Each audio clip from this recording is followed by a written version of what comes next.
Oh, hello, hello. Let me check in with Rivers of London by Ben Aronovich, which is a 2016 or 2011 kind of paranormal police procedural book, where our main character, Peter Grant, is just emerging, just has, kind of graduated from whatever Bobby school is.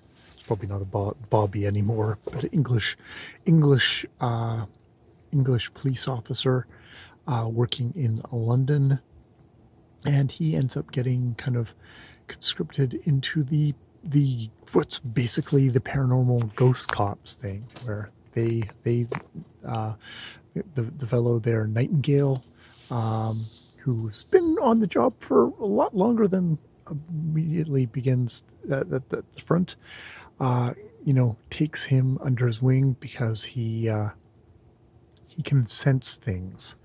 And indeed, the opening scene is a brutal crime where somebody is bashed over the head, and it's like there's something odd about it, like a stick that was in the perpetrator's hand suddenly appears, and he's wearing some kind of a bizarre mask, because a human face doesn't do that, or does it?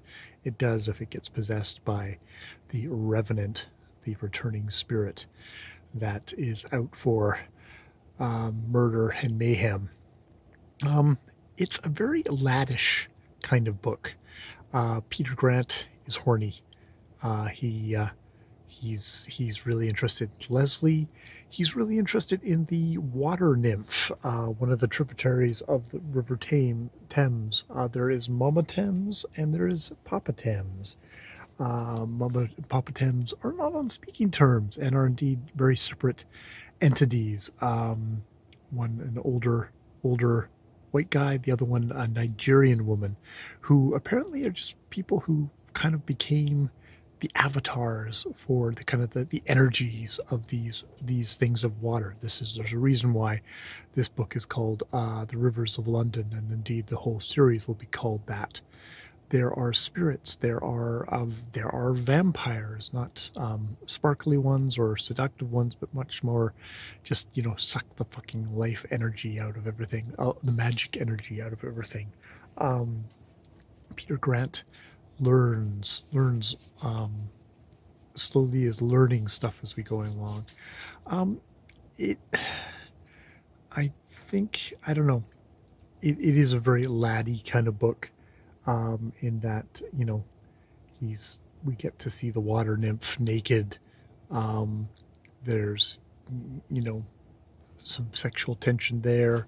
I guess we're going to see what happens to Leslie, poor Leslie, in this book, whether she makes it through or whether she is sort of a bump for the dude at the center of this to become older and wiser and a little bit world bitten and sad.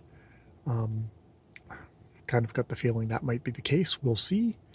I'll be more happy if there was actually more female presence, something a little bit more to counteract the whole lad thing, because it's not so much.